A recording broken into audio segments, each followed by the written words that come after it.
it's ErnieCIII and welcome to today's video. So today we're going to be actually playing a giant skeleton Xbow deck.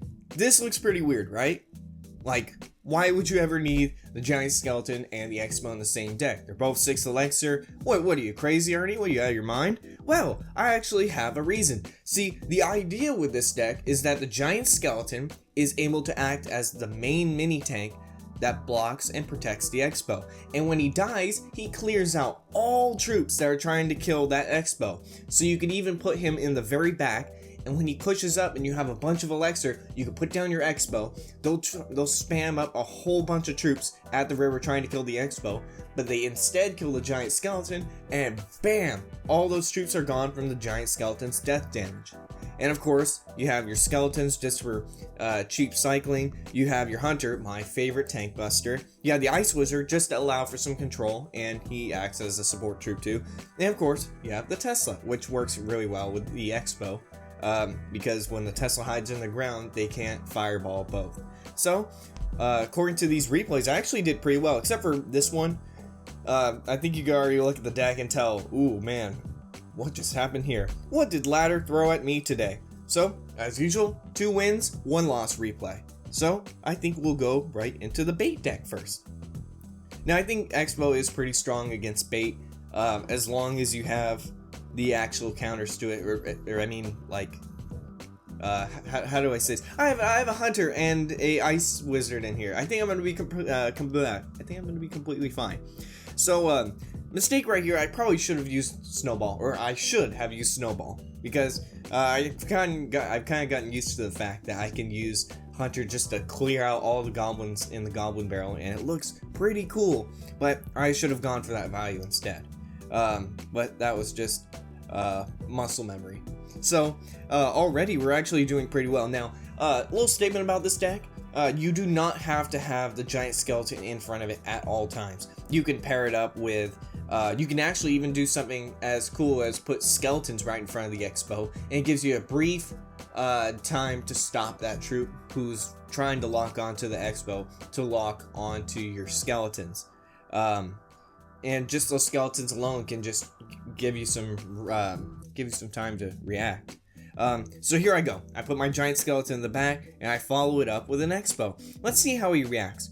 First, he's going to, instead of rocketing my Xbow, you see he tapped on it, and he's like, you know what, maybe I should rock it or not. But instead, he actually uses his rascals. I was able to fireball both the princess and the rascal girls all in one foul swoop. And even here, I'm going to still use some skeletons, while the giant skeleton's death bomb actually takes care of that prince for us. And look at this. Little mistake though, I probably shouldn't have added that ice wizard, because I should have been aware that that tower was going to go down anyways. Actually, in this replay, I don't even remember if he used rocket at all, which is really weird, because when you have the direct counter of the Xbow, especially if it's behind a gigantic giant skeleton, then why wouldn't you be using it? Another thing I want to mention is that when the opponent has rocket, you want to make sure you're putting down your Xbow at all times, because you gotta remember, rocket is that dirty card. You gotta remember that they're just gonna cycle it on your tower. So what you want to do is you want to pressure them. This is a mistake right here. I reacted kind of in a panic, and I didn't really put down my troops in the right places. But oh yeah, he actually does use it. So you gotta remember, if they're going to be having a rocket, they're going to primarily want to cycle it on your tower, because they're dirty children. But what you want to do instead is you want to start putting down your Xbow way more often, which kind of absorbs that rocket. It keeps that rocket from landing on your tower, unless for some reason you put your Xbow right next to your tower for some odd reason. But even as you can see here, he's only using his rocket on my Xbow, when primarily he could have been using it in combination with the goblin barrel. You can actually hide the goblin barrel right under the rocket's smoke if you use them both at the same time. But by doing this, I'm actually keeping the pressure going, not only with the Xbow, but because of the giant skeleton. Like, I mean, if they just leave that alone, the giant skeleton's just gonna walk right up to the tower. Now, these princesses are getting kind of problematic. He's cycling his princesses in the back, and eventually here I'm going to use my snowball to push them forward so that they can walk a little bit closer to where my support troops are, so I can kill them off pretty quickly. But so far, I think I actually thought this was gonna end in a stalemate. But in one of these instances here, I'm going to overpower him, and I'm actually going to win. So, as I stated before, I used the snowball. They all walk towards the bomb, and boom. All taken care of. A walking positive trade for me. And he keeps trying to pressure. He keeps trying to attack me. I mean, his counter pushes even aren't working because of the giant skeleton's bomb, which is another cool thing. If they try, and usually when the enemy tries to kill your tanks or your win conditions on their side, they just try and defend them off. What's gonna happen is that those surviving troops are just gonna come down the lane. They can combine it with a tank or something like that, aka the definition of a counter push. However, when they do that to the giant skeleton, they actually just die or get critically damaged. So it really helps. And you gotta remember, you don't want to have your giant skeleton primarily dropped at the bridge at random, unless you happen to see or happen to get hints that they have basically 0 elixir left.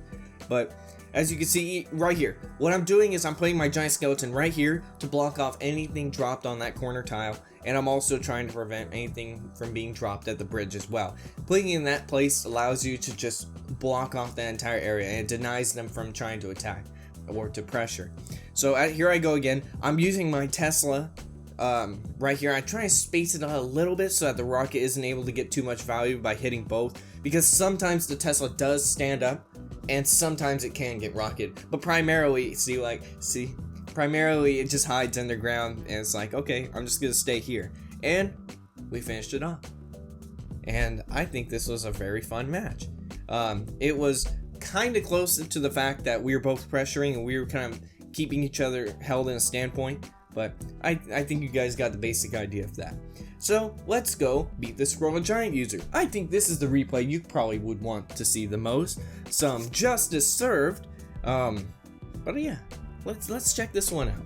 So if I recall, this guy was very pressuring with his Royal Giant. In fact, he starts off at the very beginning with the Royal Giant. What I'm going to do here is I already split up my skeletons, but what I'm going to do to defend is I'm going to put down a Tesla. I'm going to see how those skeletons do against the Royal Giant.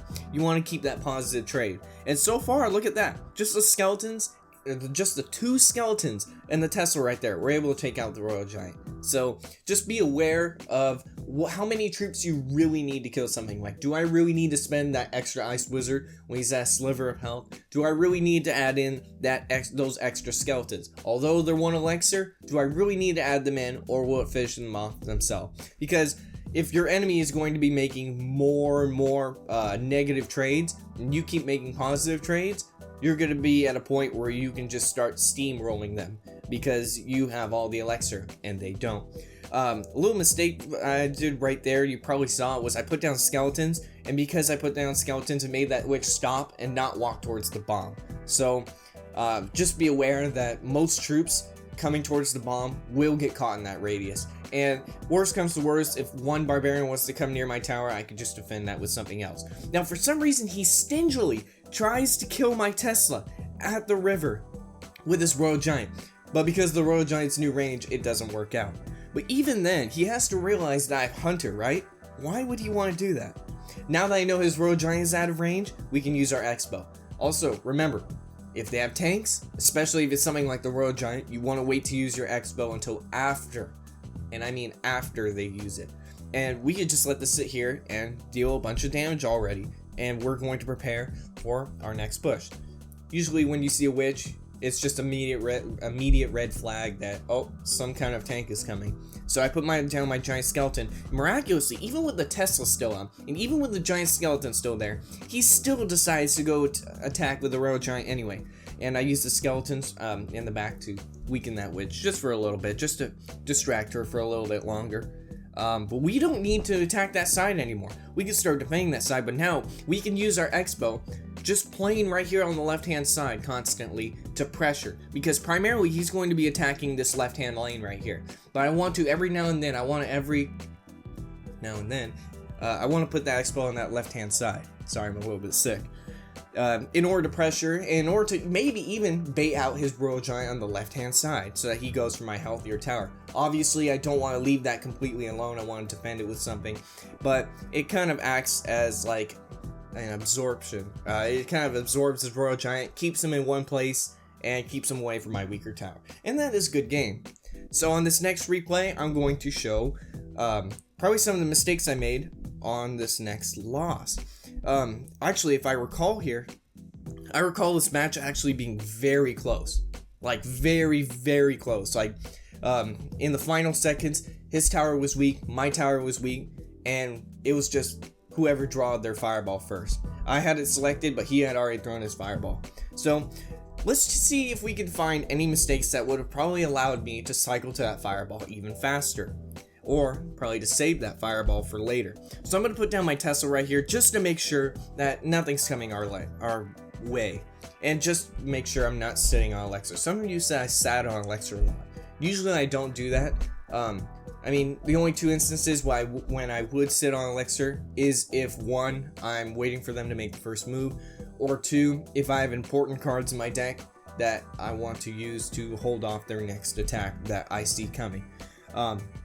Alright, you can see right here that the Hunter's just going to deal with both of these just fine. Unfortunately, the Valkyrie's going to get a bit of damage on her tower, but I'm going to put my Tesla right here, not only to whittle her away, but just make sure nothing else comes on that left-hand lane. And we already racked up a huge amount of damage, like a major amount of damage. And I don't even need to worry about any more swarms coming our way. So what I'm going to do is I'm going to get everything ready right here. And it looks like the next card he's going to put down soon is going to be 3 Musketeers. Because he was tapping it. He was like, maybe I should use it right now. Maybe not. But as he's going to learn right here, he's going to learn that nothing else is working. His Hog Rider isn't working that well. His Bandit isn't working out well. And he's going to resort to using his 3 Musketeers. I had no idea at this point that he had 3 Musketeers. Especially since for some reason he has Hog and Bandit in his deck too. So I thought it was just a Hog and Bandit deck. However, he also does have 3 Musketeers in his pocket. So what I'm going to do here is, oh, watch this. I used the giant snowball to push it directly back on the top of the radius, and he was able to land no swings.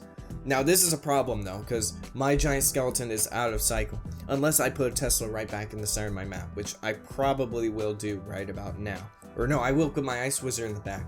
Now, here is the problem. I gotta be very careful about this. And I mean very careful. So I put my giant skeleton on this side, and I gotta be careful because he's going to put his Hog Rider. I know he's gonna put his Hog Rider on the left-hand side. For some reason, he puts his Valkyrie there, and he just puts it in a different shape instead of putting it where the Hog Rider's in front of the Musketeer. Things are getting a little bit tricky at this point, racking up a little too much damage. Oh no. I have my Ice Wizard clean that up a little bit, and this is where you could see where everything was falling into place when I was talking about this in the beginning of the video.